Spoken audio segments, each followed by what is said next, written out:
ये सबक आपको क्यों पढ़ना चाहिए? आज के वक्त में जो बदलाव हमारे आ रहे हैं, उससे ज्यादातर लोग वाकिफ नहीं हैं। बहुत से लोग पुराने तरीकों को अब भी अपनाते आ रहे हैं और कुछ को तो यह भी नहीं पता कि उनके देश के फैसले किस तरह से लिए जा रहे हैं। आज की इस दुनिया में जानकारी हर जगह मौजूद है, लेकिन हम उसका इस्तेमाल करना नहीं जानते।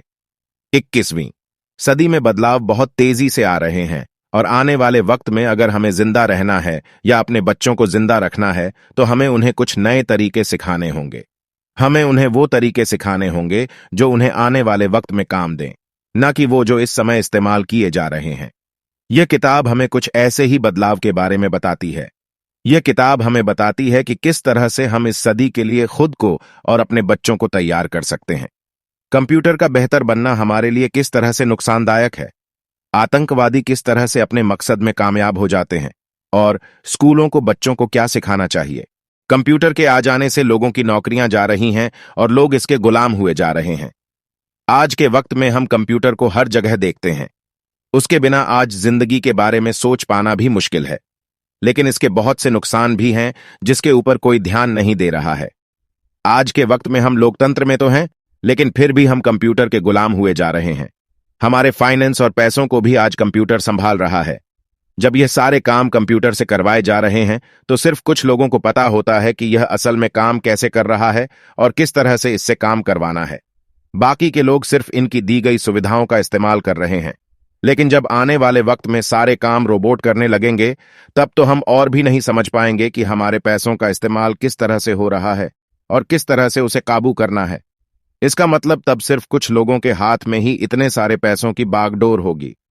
आने वाले वक्त में सरकार भी कंप्यूटर की मदद से यह तय करेगी कि उसे कितना टैक्स जनता से लेना चाहिए और किस तरह से देश चलाना चाहिए ताकि पैसों का बहाव अच्छे से हो सके। क्या यह किसी तरह से सही लगता है कि कल को देश के इतने बड़े फैसले एक कंप्यूटर से लिए जाएं?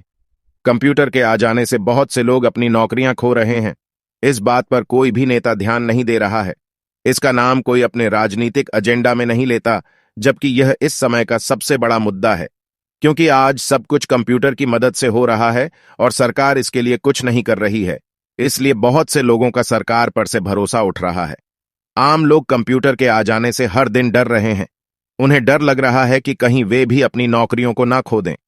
पहले के वक्त में मजदूर चिंता करते थे कि उनके बॉस कहीं उनका फायदा ना उठा लें, लेकिन आज के वक्त में वे एक मशीन से डरकर जी रहे हैं। आर्टिफिशियल इंटेलिजेंस के आ जाने से आने वाला वक्त कंप्यूटरों का हो सकता है। आज के वक्त में हम इंसान के दिमाग को समझने की पूरी कोशिश कर रहे हैं। हम उसे समझकर राह पता लगाने की कोशिश कर रहे हैं कि किस तरह से हम हालात को देखते हुए फैसले ले सकते हैं। साइंटिस्टों ने यह खोज निकाला कि हमारे दिमाग की यह काबिलियत होती है कि वो पैटर्न को देखते हुए किसी घटना के होने की संभावना निकाल सकता है। यही वो वजह है जिससे हम यह पता पाते हैं कि बारिश होगी या नहीं, या कोई व्यक्ति जिस तरह से काम कर रहा है उस तरह से काम करने पर वो कामयाब होगा या नहीं। अब जब वे इस बात को धीरे धीरे समझने लगे हैं कि हमारा दिमाग किस तरह से काम करता है, तो वे कंप्यूटर के अंदर यह सब कुछ प्रोग्राम करके उसे भी इस काबिल बना रहे हैं ताकि वो भी इस तरह के फैसले ले सके। इसका मतलब यह कि आने वाले वक्त में कंप्यूटर भी इंसानों की तरह सोचने लगेगा। 19वीं सदी में जब इंडस्ट्रीज का बनना शुरू हुआ और तरह तरह की मशीनें आने लगीं, तब बहुत से मजदूरों ने अपना काम खो दिया। जो काम 5 मजदूर मेहनत करके 2 दिन में करते थे, वो काम एक मशीन 2 घंटे में करने लगी। इस तरह से बहुत से लोगों ने अपनी नौकरी खो दी।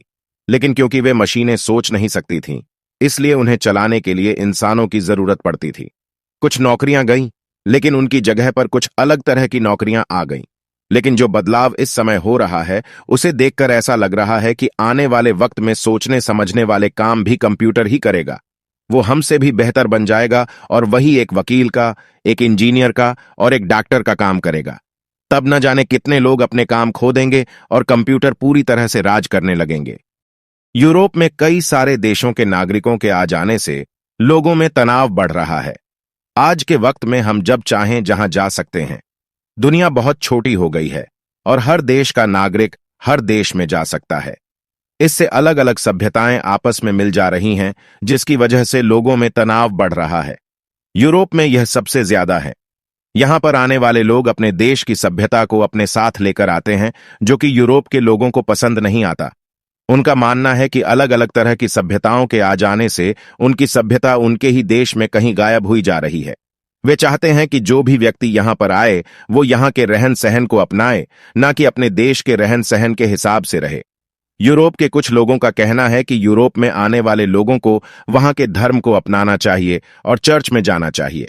लेकिन बाहर से आने वाले लोग कहते हैं कि ज्यादातर यूरोपियन खुद चर्च नहीं जाते, तो वे क्यों जाएं?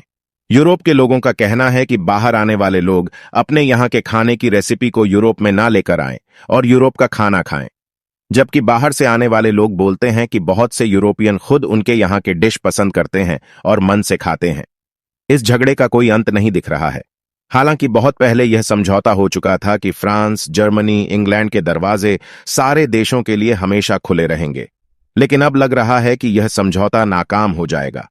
हमें इस झगड़े को यूरोप की सभ्यता बचाने या किसी दूसरे की सभ्यता को अपनाने की नजर से नहीं देखना चाहिए, बल्कि हमें इसे एक राजनीतिक मुद्दे की तरह देखकर इसे साथ मिलकर चाहिए। आतंकवादी कमजोर होने पर भी अपने मकसद में कामयाब हो जा रहे हैं। 2001 में जब 9/11 का हमला हुआ था तो उसमें 3000 अमेरिकी मारे गए थे। उसके बाद से हर साल यूरोप में 50 लोग और अमेरिका में 10 लोग आतंकवादियों के हाथों मारे जाते हैं। लेकिन क्या आपको पता है कि इसी बीच अमेरिका में 40000 लोग और यूरोप में 80000 लोग ट्रैफिक एक्सीडेंट में मारे गए? लेकिन हम गाड़ी चलाने से ज्यादा आतंकवादियों से डरते हैं, जबकि इसके मुकाबले वे बहुत कम लोगों को मारते हैं। आतंकवादियों का काम है आतंक फैलाना, और वो यह काम बड़े अच्छे से कर पा रहे हैं। अगर देखा जाए तो अमेरिका के मुकाबले वे बहुत कमजोर हैं, और जब 9/11 का हमला हुआ था तो उन्होंने सिर्फ कुछ लोगों को मारा। हमले के बाद भी अमेरिका के पास लगभग उतने ही सैनिक, तोप और जहाज थे जितने हमले के पहले थे। वहां की सड़कें और बातचीत के साधनों को कोई नुकसान नहीं हुआ, लेकिन सिर्फ 2 टावर गिराकर उन्होंने पूरे अमेरिका को खौफ में डाल दिया। वे चाहते थे कि यहां की राज्य व्यवस्था में उथल पुथल आ जाए, और वे कामयाब हुए। इसके बाद अमेरिका के प्रेसिडेंट जॉर्ज बुश ने अफगानिस्तान पर हमला करने का आदेश दिया, जिससे दुनिया में और तबाही आ गई। आतंकवादियों का आधा काम हमने खुद पूरा कर दिया। आतंकवादी कमजोर होने पर भी हमारे दिमाग से खेलना जानते हैं। वे कुछ ज्यादा नुकसान कर पाएं, उनके अंदर इतनी ताकत नहीं होती। मान लीजिए कि एक मक्खी है जो चाहती है कि वो किसी जाकर वहां के सामान तोड़े, लेकिन उसके पास इतनी ताकत नहीं है, इसलिए वो पास बैठे बैल की आंख और कान के पास भिन भिना दुकान में कर उसके उकसाती हैं, और बैल को जब गुस्सा आता है तो वो मक्खी को मारने की कोशिश में पूरी दुकान तोड़ देता है। आतंकवादियों ने कुछ ऐसा ही तरीका अपनाया और वे कामयाब भी हुए। जब भी हम कुछ ज्यादा हरकत करेंगे, आतंकवादी जीत जाएंगे। आज के वक्त में हमें लगता है कि हम सोच समझकर काम कर रहे हैं। एल्बर्ट आइंस्टाइन ने कहा था कि ज्ञान का सबसे बड़ा दुश्मन अज्ञानता नहीं है, बल्कि ज्ञान का भ्रम है। अगर आप अज्ञान हैं तो आप बहुत कुछ सीखकर ज्ञानी बन सकते हैं, लेकिन अगर आपको कुछ नहीं आता और आपको लगता है कि आपको सब कुछ आता है, तो आप सारी उम्र बेवकूफ बने रहेंगे। हैरानी की बात यह है कि आज बहुत से लोगों को लगता है कि उन्हें सब कुछ आता है। पहले के वक्त के आदिवासियों को पता था कि शिकार करके खाना कैसे पकाना है, जानवरों की चमड़ी को कपड़े में कैसे बदलना है और खुद को कैसे बचाना है। उन्हें हर रोज के कामों के बारे में पता था। लेकिन जब एक रिसर्च में कुछ लोगों से पूछा गया कि उनके पर्स का जिप किस तरह से काम करता है, तो उन्हें नहीं पता था। आज के वक्त में हमें पता ही नहीं है कि हमारी दुनिया काम कैसे कर रही है। हम दूसरे एक्सपर्ट्स के भरोसे रहते हैं और उनके ज्ञान को अपना ज्ञान मानते हैं। आज के वक्त में सरकार ने लोगों को वोट करने का अधिकार दिया है, क्योंकि उन्हें लगता है कि लोगों को पता है कि उनके लिए क्या अच्छा है और उन्हें क्या करना चाहिए। लेकिन क्या आपको वाकई पता है कि आपके लिए क्या अच्छा है? इसका नतीजा यह है कि दुनिया भर के लोगों को नहीं पता कि यह दुनिया काम कैसे करती है। वे घर में बैठकर व्हाट्सएप के जरिए कोई सुधार करने का मैसेज सेंड करते हैं और लिखते हैं, इसे इतना शेयर कीजिए कि हर अधिकारी के पास यह मैसेज जाए ताकि भारत में यह बदलाव आ सके। उन्हें नहीं पता कि ज्यादातर लोग उसे पढ़ने के 2 मिनट बाद उसे भूल जाते हैं और अधिकारी के पास व्हाट्सएप चलाने का समय नहीं है। उन्हें नहीं पता कि सरकार में किस तरह से कोई नियम लागू होता है या किस तरह से फैसले लिए जाते हैं, लेकिन वे अपनी राय देते रहते हैं। अगर कोई व्यक्ति आपको कोई बात बताए तो उसे मानने से पहले थोड़ा रिसर्च कीजिए। आज के वक्त के स्कूल बिल्कुल भी काम के नहीं हैं और उनमें बदलाव लाने की सख्त जरूरत है। क्या आपको वाकई लगता है कि जो आपने अपने वक्त में स्कूल में पढ़ा था उसका थोड़ा सा भी हिस्सा आप आज अपनी जिंदगी में इस्तेमाल कर रहे हैं? आज के वक्त में बच्चों को जो पढ़ाया जाता है वो आने वाले वक्त में उनके लिए काम का नहीं होगा।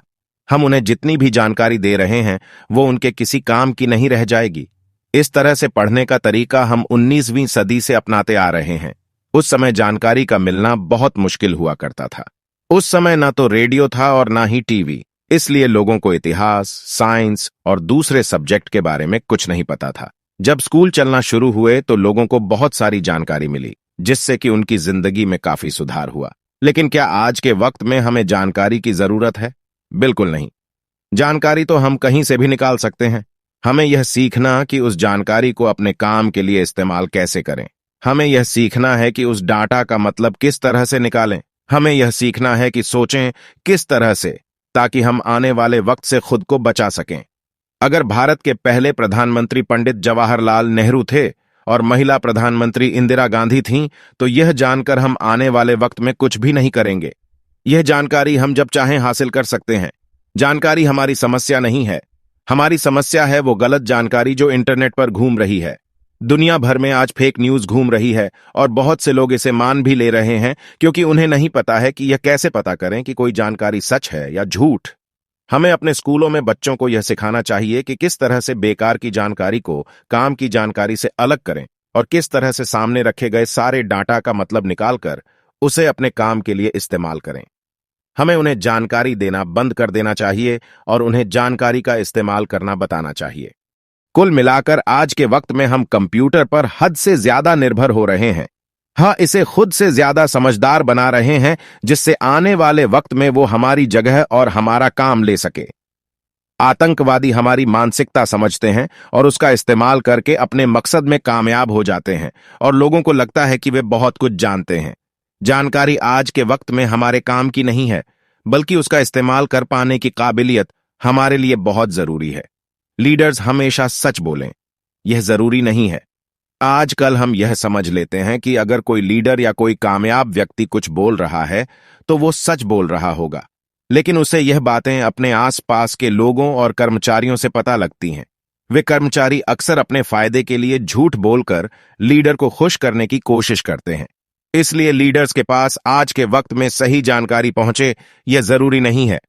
तो किसी पर भरोसा करने की बजाय खुद बाहर जाकर सच जानने की कोशिश कीजिए। आपको यह समरी कैसी लगी कमेंट करके जरूर बताएं। ऐसे और बुक की समरी सुनने के लिए वीडियो को लाइक करें और चैनल को सब्सक्राइब करें। धन्यवाद।